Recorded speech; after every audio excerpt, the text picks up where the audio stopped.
Salut à tous et bienvenue en Burgundy, c'est bien le modèle dont tout le monde parle, le Springfield Armory Echelon, qui est dans mes mains. Et pour certains qui suivent, eh bien, on avait un objectif qui a été fixé par l'importateur Springfield Armory France, 20 000 vues sur mon shorts, et il nous prêtait le modèle de démo. Mais malheureusement, eh bien, je suis un peu déçu, on n'a pas eu le soutien auprès de notre communauté. On n'a pas atteint les 20 000 vues et donc bien le modèle de démo, il nous est passé, comme on dit, sous le nez. Mais bon, c'est comme ça, c'est la vie. Mais heureusement, j'ai quand même de bonnes relations et dont un ami qui va se reconnaître et grâce à lui, et il nous a... À chaque fois qu'il achète une arme, eh bien, il me dit « Tiens, vas-y, essaye-la » et comme ça, eh bien, ça va agrémenter ta chaîne. Je te remercie beaucoup du fond du cœur. Et oui, grâce à lui, eh bien, je peux vous faire la présentation de ce modèle. Et donc, je vais te donner donc, mon avis sur ce fameux pistolet. Et comme promis, je te règle le point rouge, comme ça, voilà. Allez, c'est parti. N'oubliez pas de soutenir, c'est hyper important, quand je le dis et je le redis, de commenter, de liker et surtout partager. Et pour ceux qui ne sont pas abonnés, eh c'est gratuit. Allez, c'est parti pour la vidéo. Chez Springfield Armory, ils sont assez malins. Même plutôt rusés. Ils sont capables de vous proposer donc des modèles type traditionnel, on l'a vu dans la première vidéo, mais aussi de vous proposer des armes modernes qui conviennent aux dernières tendances pour les tireurs. Et là on le voit bien avec le Echelon qui est un striker fired et même je dirais arme de combat moderne. On verra ça après. On l'a vu aussi dans la vidéo précédente avec le Prodigy qui est finalement un type, on est d'accord, 2011. Alors, et ça, c'est toujours la même chose. Chez eux, ils vous proposent, donc, avec le Echelon ou le Prodigy, un modèle qui est attractif. On le voit bien, le Prodigy, il n'est pas comparable à un Staccato ni à un Bull, mais il n'a pas à rougir face à ses homologues. On est bien d'accord. Et le prix, il est 2 fois moins cher. Et là, finalement... Maintenant, on en revient au modèle Echelon, qui est une arme de combat moderne. Et oui, parce que finalement, on retrouve donc toutes les dernières petites innovations assez sympas. On l'a vu avec le Shadow System, j'ai bien apprécié le système pour la main qui ne tire pas, et bien le seum-rest. Et oui, ça évite, enfin, on réduit le relèvement. On a aussi l'undercut, ici, sous le ponté, et ça, c'est super pratique, parce que l'index de la main qui tire pas, eh bien, il bouge beaucoup moins, ce qui fait qu'on a une super position. On va le voir, on va jouer avec. Ok, après, qui dit aussi arme moderne, eh bien, au niveau des innovations, on retrouve un peu comme sur le ZEV, bon attention, hein, inspiré, on est d'accord, c'est plutôt type 3 P320 au niveau donc du châssis, mais la poignée ici, elle est en 2 parties. On a entre guillemets un micro châssis qui va retenir eh bien, tout ce qui est bloc détente et aussi les 4 coulissants qui retiennent la glissière. On va le voir, on va le démonter tout à l'heure. Donc déjà, on l'a vu, donc on a tous les systèmes seum-rest, l'undercut, le stippling aussi qui est super sympa. Parce que ça, on a un stippling maintenant, on le voit, hein, souvent j'en parle, on a quelque chose qui tient bien dans la main, mais sans arracher la première couche de peau, on est d'accord? Et ça, c'est vraiment hyper confortable. Et par exemple, les personnes, je sais pas, qui ont les moins moites, eh bien, effectivement, ça dérape beaucoup moins.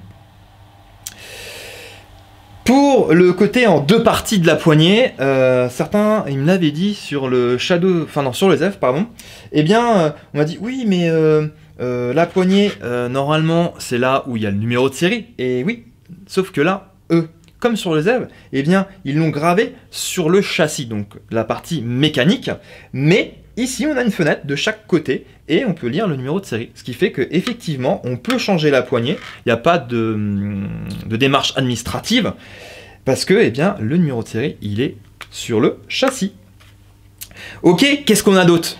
Eh bien, système optique ready, ça c'est super pratique, et là, ça tombe bien, on a un viseur Holosun dessus, on a un HS407C qu'on va utiliser, et je vais vous montrer aussi comment on le monte, tout. Je pense que ça va être intéressant, parce qu'on en voit peu des vidéos où on monte les fameux points rouges. Ok, après, eh bien on a un filetage, c'est pour ça qu'on a monté un modérateur de son. Bon, là c'est juste pour faire de la figuration, on va pas tirer avec, mais au moins on voit à quoi ça sert ce fameux filetage. Ah oui, c'est vrai, sur YouTube c'est interdit, je n'ai rien fait. Mais je vais vous montrer après le fameux filetage.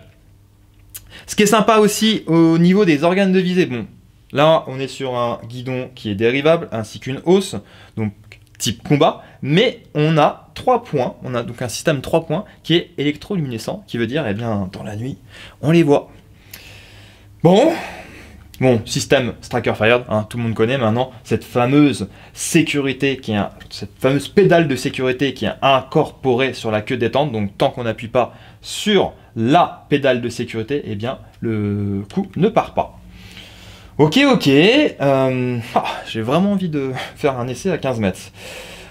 Sinon, au niveau des arrêtoirs de culasse, eh bien, il est ambidextre, on en retrouve un de chaque côté. Ainsi que le bouton de déverrouillage de chargeur. Et au niveau des chargeurs, eh bien, il est fourni avec un chargeur d'origine, on est bien d'accord, messieurs de YouTube, de 17 coups et un chargeur de 20 coups. Allez, j'en peux plus, maintenant, faut que j'essaye un tir de précision à 15 mètres. Si je ne mets pas en route, ça va pas le faire.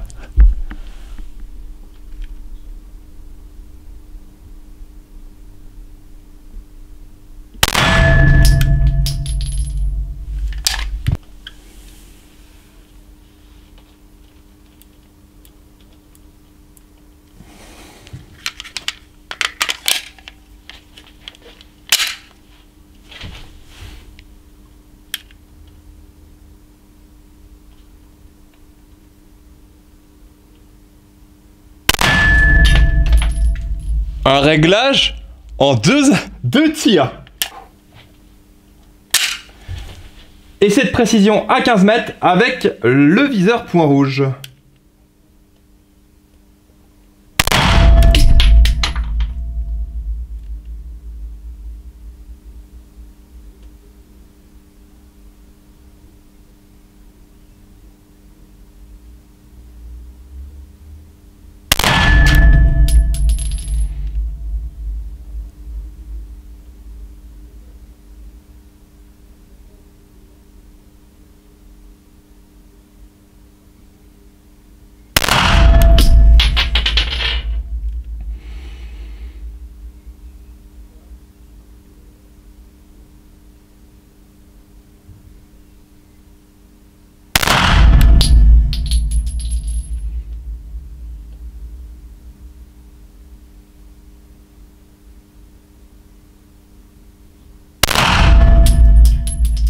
Voici le résultat à 15 mètres. Donc là, c'est les 5 premières munitions d'essai.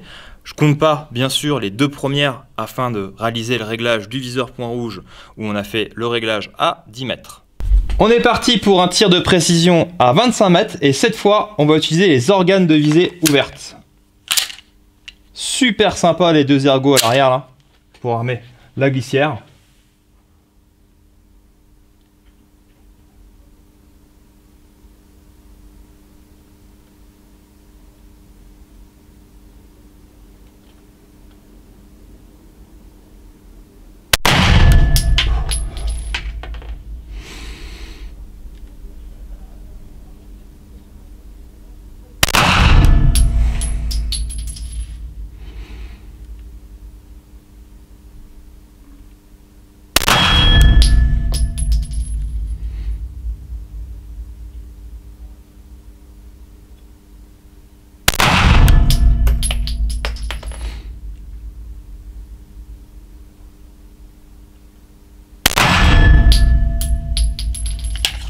Attaquons avec le processus de démontage. Alors, ici, vous avez le levier de déverrouillage, on l'abaisse, et tac, on va désolidariser la glissière. Et là, on est sur le point qui nous intéresse. Eh bien, cette fameuse partie inférieure, elle est en 2 parties. On retrouve donc la poignée, qui est ici, et là, le, entre guillemets, micro-châssis, qui retient eh bien, toute la mécanique du bloc détente. Et aussi les guides coulissants qui retiennent eh bien, la glissière. J'en ai pas parlé, mais bon, on commence maintenant à le connaître avec toutes les armes Striker Fired, eh bien les fameux backstraps ou 2 de poignée. Et donc on en a 2 supplémentaires dans 2 tailles différentes. Ici, on peut le voir ici, c'est le modèle L, c'est le plus large. Là, on va voir le modèle S et là, le modèle M. En fait, on voit que la pente, on peut jouer sur la pente. C'est assez pratique. Ainsi, eh bien, ça s'adapte à toutes les mains. Après, tout à l'heure, mais bon, je l'ai expliqué, mais c'est vrai que là, ça va être plus parlant parce qu'on va pouvoir faire certainement des zooms. Ici, on voit le fameux système qu'on appelle l'undercut, qui permet donc de mettre l'index de la main qui ne tire pas. Et c'est vrai que là, on voit ici, ils ont fait une sorte de relief. Déjà, on voit du stippling. Et ici, un ergot, ce qui fait que ça retient super bien l'index. Et regardez, on pose, ici, ça s'appelle le thumb rest, ou repose-pouce, hein, et tac, ça vient vraiment naturellement, et c'est vrai qu'on a un super confort de tir. Hein. Ça, c'est vraiment... c'est pour ça que souvent on dit arme moderne, c'est vraiment un atout pour le relèvement, quoi. Surtout quand on va commencer à tirer, on va, entre guillemets, bombarder. On a fait la présentation donc de la partie basse, maintenant attaquons la partie haute qui est la glissière. Qu'est-ce qu'on a? On a un canon de 5 pouces,2 sur cette version filetée et un canon de 4,5 pouces sur la version non filetée. Une zone de préhension à l'avant de la glissière, une zone de préhension à l'arrière. Ici, en plus de ça, eh bien, on retrouve l'arrière de la glissière qui est ajouré. On le voit bien comme ça, je pense. Afin de pincer la glissière. Et on le voit aussi, hein, on a 2 ergots. Ça, c'est assez pratique, c'est sympa. On voit que le soin du détail chez Springfield Armory HS Product. Qu'est-ce qu'on a d'autre? Donc les organes de visée type combat, donc en acier, qui sont dérivables. Électroluminescents, on va regarder ça tout à l'heure. Donc là aussi, hein, ce que je disais, elle est dérivable elle aussi. Ce qui est assez sympa au niveau du cran de mire, ici, eh bien, c'est pas un carré. C'est un demi, il est en forme de demi-cercle, exactement. Et ça, c'est bien quand on a un système qui est 3 points, eh bien, le point, on est d'accord, un point c'est rond. Et c'est assez pratique qu'ils soient en forme de demi-cercle. Ça tombe super bien. La glissière, eh bien, elle est usinée pour recevoir, on est d'accord, un point rouge.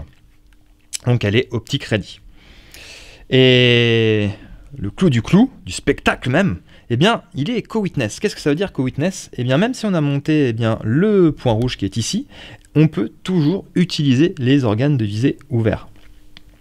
Et oui, ça c'est assez pratique.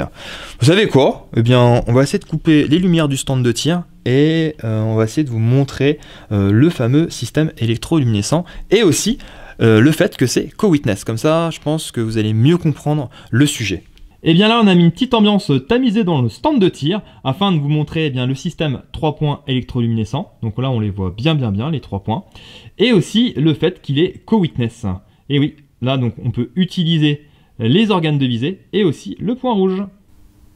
Et là, en plein jour, afin d'apercevoir la lecture, on peut le voir, hein, ici, le plat du point rouge, eh bien, ça passe vraiment au ras de la lecture de la prise de visée. Et oui, c'est co-witness. Donc le poids de départ, il est compris environ à 2,2 kg. On va voir ça.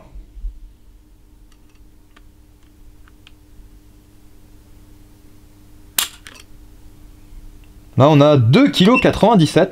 Allez, un deuxième essai.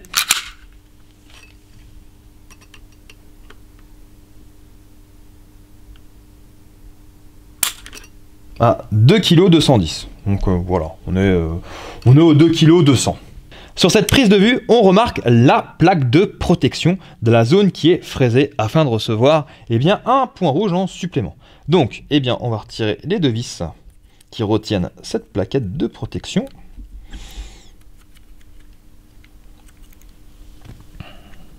Hop là. Et là, on peut apercevoir donc les différents emplacements pour mettre des tenons, ainsi que les différents emplacements pour mettre des vis.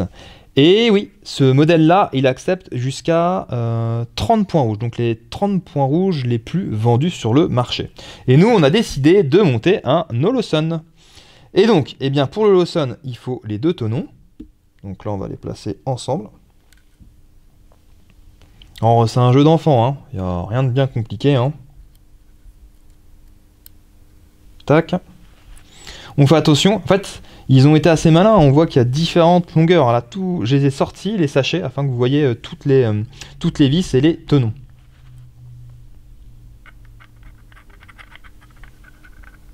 Hop, on pose, c'est tout simple, hein, et on visse.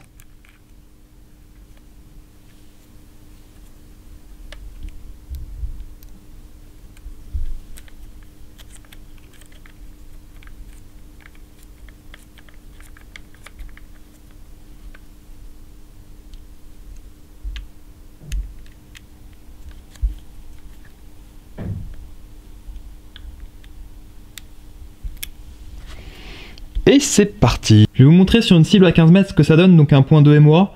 Mais là, on voit que c'est assez faible. Bon, moi, attendez que je passe pas par la caméra, je le vois, mais vous, je sais pas. Donc attendez, je vais augmenter un peu la luminosité. Donc là, le point est un peu plus large. Hop, pour vous montrer en comparaison par rapport au centre de la cible. Hop. Allez, on attaque les quilles.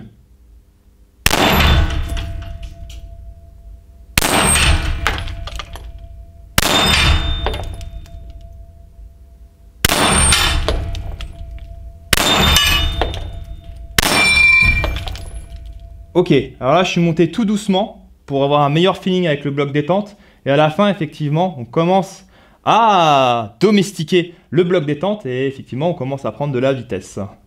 Deuxième essai sur les quilles.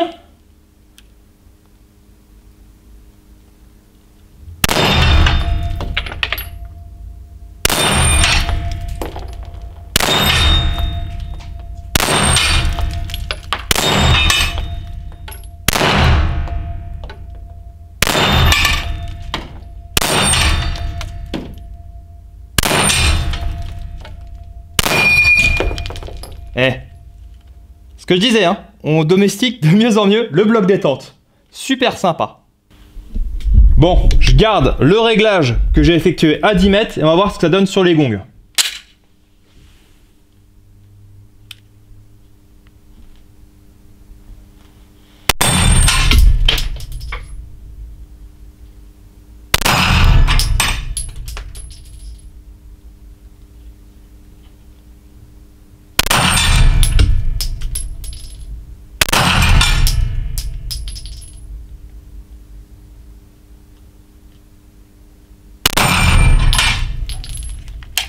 Bon bah, 20 mètres approuvés. Il nous reste 15 munitions, j'ai garni le chargeur avec 7 munitions. Et on va regarder maintenant le relèvement avec un tir rapide. Bon là j'hésite entre le point rouge ou la hausse. Bon allez, on va tenter le point rouge. C'est parti!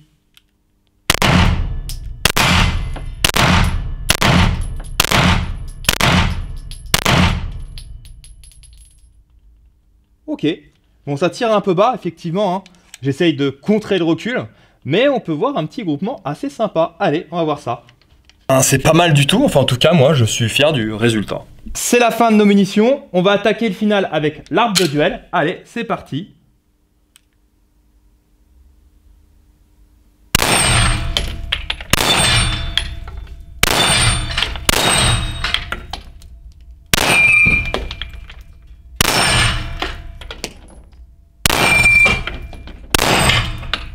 C'est un beau final. Et oui, c'est la fin de la boîte, qui veut dire, eh bien, c'est la fin de la vidéo. Alors, mon avis, bah, j'ai déjà le sourire. Donc, le Springfield Armory Echelon, il m'a séduit. C'est... Bon, d'accord, effectivement, il y a un petit froid avec le commercial qui m'a pas prêté le modèle de démo. Mais bon, c'est pas pour ça que je vais descendre de produit. On m'a déjà dit une fois, enfin là il y a pas longtemps, avec par exemple le Kralarms Tactical L, oui c'est un fusil turc que t'essayes, nanani nanana, mais moi, c'est pas la nationalité du produit ou la personne qui l'a fabriqué, c'est le produit que je vais essayer et je vais donner mon avis dessus. Et en revenant sur ce fameux Kralarms, eh bien il y a un défi sur ce fusil, il faut qu'il soit fiable, qu'il soit attractif, qu'il soit fonctionnel, et ou même là, donc qui veut dire attractif, chaque centime compte, comme je pense qu'ils prennent en compte le coût de la vis. Et pourtant ça fonctionne super bien et c'est pas fini, j'ai encore pas mal d'essais avec ce fusil à pompe que vous verrez bientôt. Et j'en reviens à l'échelon, c'est un peu la même chose là, on a un Striker Fire moderne, qui veut dire, on le sait bien, eh bien il y a l'undercut, le sumrest. Déjà, quand sur un Striker Fired, il y a un undercut, un sumrest, déjà ils ont mis un avis positif de ma part, parce que c'est super pratique, c'est ce qui manque finalement au Striker Fired maintenant, et bien toutes ces dernières petites innovations pour avoir moins de relèvement. Effectivement on l'a vu, j'ai fait une sacrée progression entre mes premières munitions et la fin de la boîte, et bien on dompte assez rapidement ce fameux Striker Fired de chez Echelon Springfield Armory. Bon, Bien, j'ai envie de dire que du bon sur ce fameux pistolet, je le trouve super sympa, il a les dernières innovations. Aussi le stippling, là c'est génial, franchement, c'est ce qui manque des fois, par exemple, eh bien, Glock, PDP, ils sont modernes hein, quand même, hein, mais il n'y a pas ce grip, et franchement là, que ça soit Zev, que ça soit Shadow System, ils ont enfin fait un super stippling et ça tient vraiment super bien en main. On le voit, même sur le Somrest, c'est super pratique, on dérape beaucoup moins. J'ai pas vraiment de points négatifs à dire sur ce pistolet, il me plaît beaucoup. Qui sait, peut-être maintenant... Oh, pardon, le témoin de chambre vide, il est tombé, la sécurité, hop là. Qui sait maintenant, eh bien, je compte sur vous, mettez plein de likes, plein de commentaires, dire que c'est un très bon produit, et que vous aimeriez bien que le commercial me prête le Prodigy de chez Springfield Armory, que je fasse une petite vidéo. Allez, sur ce, je vous dis à bientôt, et Burgundy Power. Postscriptum, merci JP, et oui, c'est grâce à JP qu'on a pu essayer ce fameux échelon de chez Springfield Armory. Donc oui, certains n'aiment pas JP, c'est un style, effectivement, il joue un rôle, il y a un personnage derrière ces vidéos, mais c'est ça qui fait que ça fonctionne. Et d'un autre côté, eh bien il est comme tout le monde, hein. Après le travail, eh bien on a besoin d'un exutoire, et pour se détendre, pour se lâcher. Certains font du jogging, font du canicross avec leur chien. Je cite personne, c'est bizarre. Enfin voilà. Sur ce, allez, à bientôt.